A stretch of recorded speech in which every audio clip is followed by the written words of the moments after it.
تم میرے شہزادے کا دوسرا جنم نہیں ہو، بلکہ محض اتفاق ہے کہ تمہاری شکل میرے محروم شہزادے سے ملتی ہے۔ میں نے روہنی سے کہا، آپ کو میں اپنی داستان بیان کر رہا ہوں، اس لیے آپ کے آگے سلطانہ کا نام روہنی ہی لوں گا، تاکہ آپ لوگ سمجھ جائیں کہ میں اس عورت کی بات کر رہا ہوں جس کی روح یا بدروح کو میں نے روہت گڑھ والے قلعے کے مرتبان سے آزاد کروایا تھا۔ میں نے روہنی سے کہا، سلطانہ، اب تم پاک روح بن چکی ہو، تم اپنے مرحوم خاوند سے اس قدر پیار کرتی ہو، پھر تم اپنے خاوند کی روح سے جا کر کیوں نہیں مل جاتی؟ روہنی نے ٹھنڈا سانس بھر کر کہا، میرا خاوند ایک نیک انسان تھا، وہ مسلمان پیدا ہوا تھا اور پیدا ہونے کے فوراً بعد اس کے کان میں اذان دی گئی تھی۔ اس کی روح جنت کے جس مقام، جس درجے پر ہے، میں ابھی وہاں تک رسائی نہیں حاصل کر سکی۔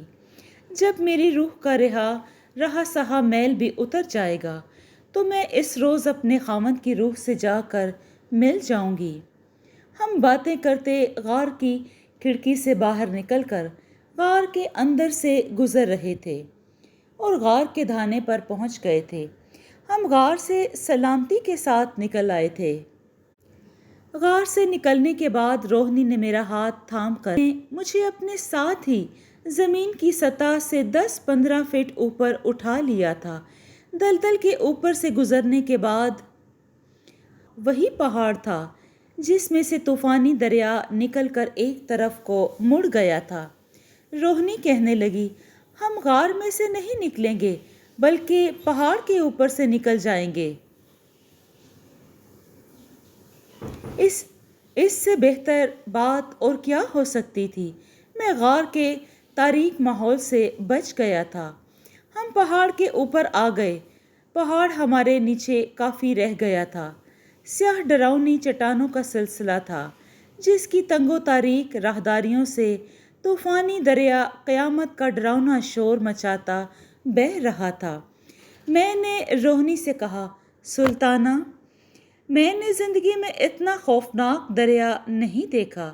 اگر میرے خدا کی مدد میرے ساتھ نہ ہوتی تو میں اس کے قریب سے بھی نہیں گزر سکتا تھا۔ روہنی کہنے لگی، نوشیروان، حقیقت میں یہ دریا، یہ عذاب دینے والے دلدلی میدان اور اژدہا کیا ہیں، اس کا تمہیں علم نہیں ہے۔ ایسے کئی راز ہیں جس کا علم انسان کو اس کی موت کے بعد ہوتا ہے۔ یہ راز بھی ان میں سے ایک ہے، لیکن یاد رکھو یہ راز بھی نیک روحوں پر کھلتا ہے۔ میری ایسی گناہ گار روحیں ہیں تو اپنے ایسی بہت سی گناہ گار روحیں ہیں جو اپنے اعمال کے عذاب میں پھنس جاتی ہیں۔ خدا کا شکر ہے کہ اس نے میرے گناہ بخش دیے۔ میں نے کہا، تو تم یہ راز مجھے بتا سکتی ہو کہ تم ایک اچھی روح ہو؟ میں بشری کمزوری کے باعث اصرار کرنے لگا، نوشیروان، ہمیں اس کی اجازت نہیں ہے۔ دوسرے راز جو اچھی روح بن جانے کے بعد معلوم ہو چکے تھے بتا دیے، لیکن آگے نہیں۔ اگر پھر کبھی تم نے مجھ سے یہ راز بتانے کے لیے کہا تو میں ہمیشہ ہمیشہ کے لیے چھوڑ کر چلی جاؤں گی۔ میں نے روہنی سے کہا، اب تم ان بدروحوں کی منحوس دنیا سے آزاد ہو کر ہنسی خوشی نیک زندگی بسر کر سکو گی اور نتالیہ کا آسیب بھی تمہارا پیچھا نہیں کر سکے گا جو تمہارے پیچھے لگا ہوا ہے۔ روہنی کہنے لگی، اب یہ دونوں بدروحیں مل کر مجھے نقصان نہیں پہنچا سکتی۔ خدا کے حضور میرے گناہوں کی بخشش کے بعد میری روح ان کے نفع یا نقصان سے بہت بلند ہو گئی ہے۔ اب میں جو کچھ بھی کروں گی تمہیں ان بدروحوں اور آسیب سے نجات دلانے کے لیے کروں گی۔ میرے پاس اب نہ کوئی علم ہے، نہ جادو، نہ کوئی طلسمی منتر۔ خداوند کریم کی خوشنودی اور اس پر دل سے بھروسہ رکھنا میرا سب سے بڑا طلسم اور میری طاقت ہے۔ میں نے کہا، میں ممبئی اپنے دوست جمشید کے پاس چلا جاؤں گا، تو کیا خیال ہے، اس کے ساتھ میرا دل بھی لگا رہے گا۔ روہنی نے کہا، تمہاری جگہ تمہارے دوست کی جگہ نتالیا کے آصف نے دیکھ لی ہے۔ تمہیں یاد ہے کہ جب ہم وہاں تھے اور تمہارے دوست کے گیراج کے باہر بیٹھے تھے تو ایک سادھو وہاں سے گزرا تھا اور اس نے رک کر میری طرف گھور کر دیکھا تھا۔ میں نے کہا، ہاں مجھے یاد ہے۔ روہنی بولی، جیسا کہ میں نے تمہارے سامنے درگا کو بھی بتایا تھا، اور وہ سادھو نہیں بلکہ نتالیا کے آصف کی بھیجی ہوئی بدروح تھی۔ وہ ہم دونوں کی تلاش میں وہاں آئی تھی۔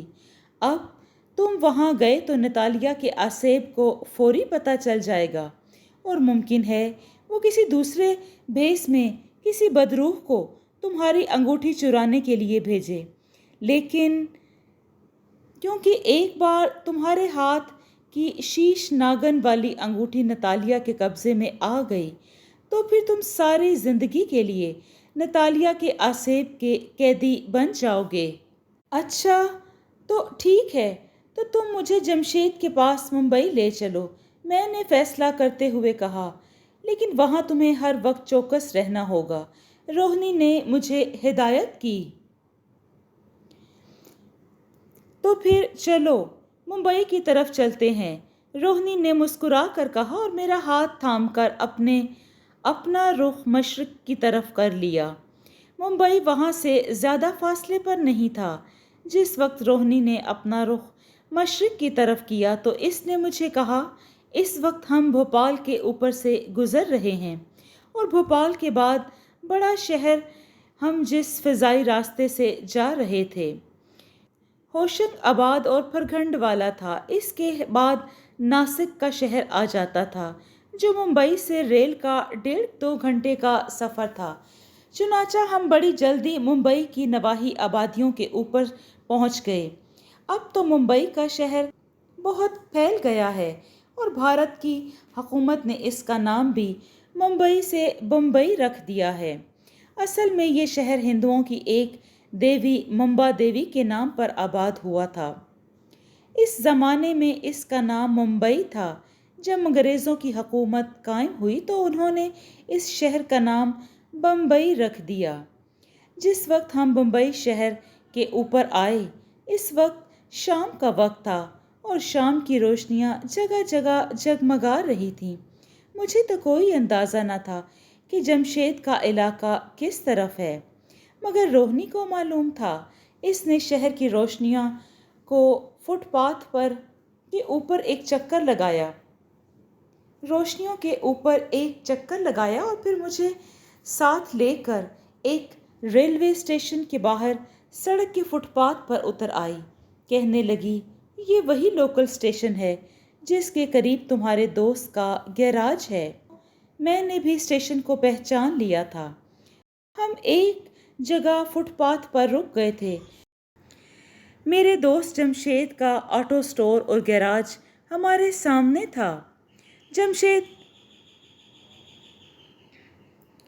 جمشید مجھے باہر نظر نہ آیا۔ روہنی نے کہا، اپنے دوست کو نہ بتانا کہ میں بھی تمہارے ساتھ ہوں۔ میں نے کہا، تم جیسے کہتی ہو ویسے ہی کروں گا۔ جمشید اس وقت اپنے فلیٹ پر تھا۔ میرا سن کر فوراً نیچے آ گیا، بڑی گرم جوشی سے مجھے گلے لگا لیا اور حیران ہو کر کہنے لگا، فیروز تم اچانک کس طرف سے نکل آئے ہو اور اچانک غائب ہو جاتے ہو یار۔ میں نے کہا، جمشید چاہے کچھ بھی ہو مگر میں تمہیں ملنے کے لیے تو آ جاتا ہوں نا۔ کچھ بھی ہو تم سے ملنے کے لیے تو آ جاتا ہوں نا۔ تم مجھ سے یہ نہ پوچھو کہ میں کہاں جاتا ہوں اور کہاں غائب ہو جاتا ہوں۔ میں تم سے وعدہ کرتا ہوں، جب وقت ملے گا تو میں سب سے پہلے تم سے آ کے ملوں گا۔ جمشید ہنس کر کہنے لگا، ٹھیک ہے بھائی، میں تم سے کبھی نہیں پوچھوں گا، لیکن وعدہ کرو کہ تم اس طرح کبھی کبھی مجھ سے ملنے آتے رہو گے۔ ہم گیراج کے باہر کرسیوں پر بیٹھ گئے۔ میں نے کہا، فکر نہ کرو، میں اس دفعہ کافی دن تمہارے پاس رہوں گا۔ میں دیکھ رہا تھا کہ روہنی غائبی حالت میں ہمارے درمیان موجود تھی۔